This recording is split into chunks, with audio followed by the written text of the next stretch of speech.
आप सोचते होंगे ऑनलाइन आपकी आइडेंटिटी सेफ है क्योंकि आपने प्राइवेसी सेटिंग्स करके इसको काफ़ी हद तक सिक्योर रखा हुआ है। बट ऐसी कुछ स्नीकी ट्रिक्स भी होती हैं स्कैमर्स की जिससे वो आइडेंटिटी चुरा लेते हैं और आपको पता भी नहीं लगता। आप जानते हैं ऐसे स्कैम के बारे में जहां पर वो आपका नाम तो पूरी तरह नहीं चुराते हैं बट आपकी कुछ और इन्फॉर्मेशन चुरा लेते हैं और नकली आप बन जाते हैं, जिससे आपको फाइनेंशियली काफ़ी नुकसान हो सकता है।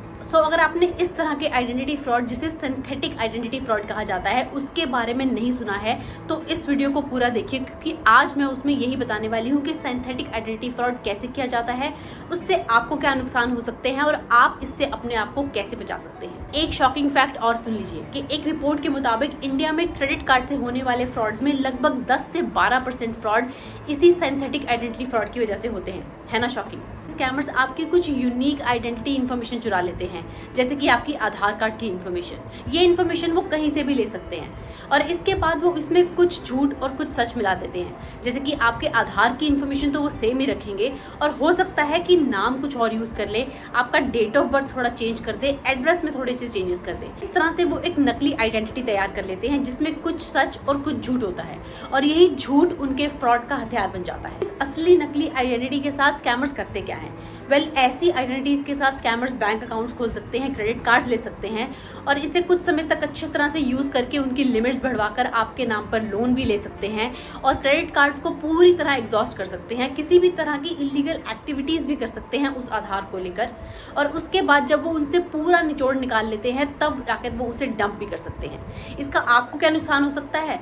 क्योंकि आपका आधार यहाँ पर लिंक्ड है तो इसके साथ उसकी क्रेडिट हिस्ट्री भी वहां से चली जाती है। तो अगर आप कोई बैंक का नया अकाउंट खोलने चाहते हैं, कोई तरह का लोन लेना चाहते हैं, तो उसमें आपको बहुत सारी दिक्कत आ सकती है, क्योंकि उसमें नाम तो आपका नहीं है लेकिन आधार कार्ड आपका ही यूज हुआ होगा।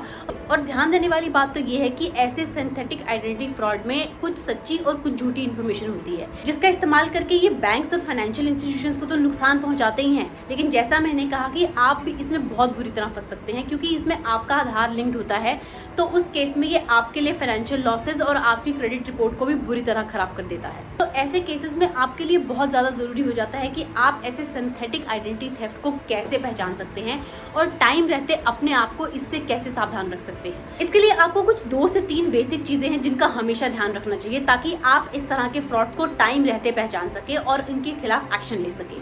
तो इसमें सबसे पहली चीज़ ये है कि आपको अपने क्रेडिट रिपोर्ट को रेगुलरली मॉनिटर करना चाहिए और उसमें ये देखना चाहिए कि कुछ ऐसी अनयूजुअल एक्टिविटी या आपके नाम पर कोई अनयूजुअल लोन, क्रेडिट कार्ड जैसी चीज़ तो नहीं है जिसके बारे में आपको पता ना हो। और अगर ऐसा कुछ लगता है तो आप तुरंत उसको क्रेडिट रिपोर्ट अथॉरिटीज को रिपोर्ट करें, उस बैंक से कांटेक्ट करें जहां से वो हुआ है और इस फ्रॉड को तुरंत रोकें। साथ आप अपनी पर्सनल इन्फॉर्मेशन भी किसी अननोन इंसान के साथ शेयर मत करिए, जैसे कि आपका एड्रेस, आपका फ़ोन नंबर, आपके KYC जैसे आधार या पैन कार्ड एक्सेट्रा। ऐसे केसेस में आपको सोशल मीडिया पर इन चीज़ों को ज़्यादा डालना अवॉइड करना चाहिए, क्योंकि आजकल स्कैमर्स ऐसे ही प्रोफाइल्स ऑनलाइन भी ढूंढते हैं जहां से वो इन इन्फॉर्मेशन को गैदर करके इस तरह के सिंथेटिक आइडेंटिटीज को क्रिएट कर सके। अगर आपके पास ऐसी कोई मेल या SMS आती है जिसमें आपकी कोई पर्सनल इन्फॉर्मेशन होती है तो उसे ऐसे ही इग्नोर मत करिए, उसकी पूरी छांछ पड़ताल करिए और उसके बाद अगर कुछ एक्शन लेना हो तो ज़रूर लीजिए, क्योंकि आगे चलकर आपके लिए ये बहुत काम आ सकती है। हो सकता है कि कुछ फ्रॉड हो रहा हो जिसकी वेरिफिकेशन के चलते आपकी आइडेंटिटी पर रजिस्टर्ड ईमेल ID या मोबाइल नंबर पर कुछ मैसेज या मेल आए हों, तो यहाँ पर आपको बहुत ज़्यादा अलर्ट हो जाना है। याद रखिए कि ये सिंथेटिक आइडेंटिटी का फ्रॉड इंडिया में बहुत ही तेज़ी से बढ़ रहा है, लेकिन अगर आपने थोड़ी सी अलर्टनेस दिखाई तो आप इससे बहुत ही अच्छे से बच सकते हैं। और अगर किसी तरह का भी ऐसा फाइनेंशियल लॉस आपको ऐसे किसी ऑनलाइन सिंथेटिक आइडेंटिटी वाले फ्रॉड से होता दिखता है तो उसकी रिपोर्ट आप साइबर सेल में ज़रूर करिए। रखिए, अगर आपको ये लग रहा है कि सिंथेटिक आइडेंटिटी स्कैम अब तक का स्कैमर्स का सबसे ज़्यादा हाईली क्राफ्टेड स्कैम है,